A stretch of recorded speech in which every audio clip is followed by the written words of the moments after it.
Orang tua yang mau memasukkan anaknya ke SD harus mempersiapkan hal ini sejak anak balita.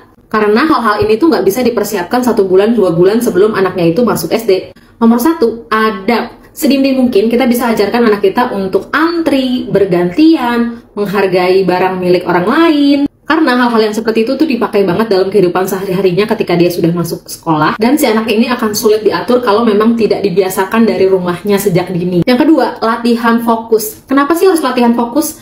Karena ketika sudah masuk sekolah, apalagi SD, anak itu perlu untuk memperhatikan gurunya, duduk lama, belajar mendengarkan penjelasan, belum lagi menulis dan mengerjakan tugas, semua itu butuh fokus. Dan fokus ini bisa banget dilatih sejak dini melalui permainan-permainan. Yang ketiga, mempersiapkan seluruh aspek tumbuh kembangnya. Aspek tumbuh kembangnya itu apa aja?